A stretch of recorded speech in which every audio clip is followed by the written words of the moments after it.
याची म्हणजे हसाची गोष्ट अशी आहे, अनेक वर्षापासून हा कम से कम झाला 40-50 वर्षापासून हा रोड मी बघत आहे. माझ्या लग्नाला 23 वर्ष झाले तेव्हापासून सुद्धा मी रोड पाहत आहो. हा पुराणा बेनार चौक राजीव गांधी इंजिनियर कॉलेजपासून तर सुपर मार्केटपर्यंत हा रोड सँक्शन झाल्याच्या नंतरही अजूनही हा रोड काही झालेला नाही आहे. तरी पण माननीय आमचे भाऊ किशोर जोरगेवार आमदार यांना महाकाली उत्सव खूप प्रमाणात ते बनवतात. पण त्यांना चांगली गोष्ट आहे, महाकालीची पूजा केलीच पाहिजे. पण भाऊ तुम्ही तिथे उत्सव आहे तिथे एवढं शिबिर टाकलं, तिथे चांगलं बनवलं आणि पण तुम्ही पुराणा बेनार चौकापासून हा रस्ता अजून ह्या रस्त्याचं काम झालं नाही.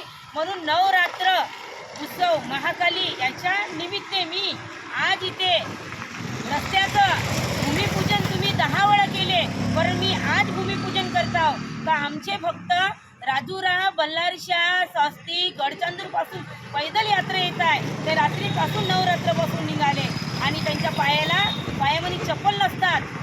काही खडे पिडे गड्ड्या कशा व्यवस्थाने जाते. पाण्यामध्ये हा रस्ता खूप नाही का खतरनाक रस्ता होते. भाऊ तुम्ही डांबरावर डांबून किती टाकणार? एक वेळा रस्ता करून घ्या ना. तुम्ही आता फक्त रेती टाकता, त्याच्यामध्ये गिट्टी टाकतात, डांबर टाकून देतात, ठिकरे लावतात. एवढी प्रशासनापाशी पैसे नाही का? तुम्ही गाठ फाटली, आपला कपडा फाटला सुईने शिवतात, तशासारखं तुम्ही हे डांबर लावून रस्ते फक्त शिवतात.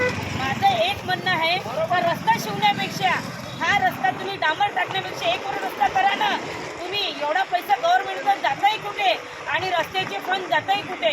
मान्य आमचे भाऊ आमचे आमदार भाऊ किशोर जोरगेवार त्यांना एवढं वाटत नाही का तिकडला माता चौकातला रस्ता तुम्ही तिथे पूजा होती तर तुम्ही एका दिवशी मान्य आमच्या फडणवीस साहेबाची पत्नी येणार होती पूजाला, तर तिथं तुम्ही एका दिवशी एका रात्रून रस्ता बनवला.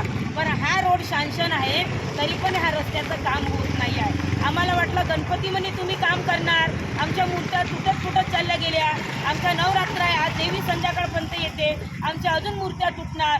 पण भाऊ तुम्हाला आमची 5 बोटाची विनंती 10 बोटाची विनंती आहे का हा रस्ता तुम्ही चांगला करा आणि चंद्रपूर माता महाकालीच्या उत्सवाला येणाऱ्या लोकांना हे तुम्ही त्यांना खुश करा, नाही तर त्यांचे पाय हे होऊन जाणार आणि सर्वजण तुम्हाला नाही का वाईट म्हणणार. मी प्रदीप सेविका राहणार चंद्रपूर जिल्हा.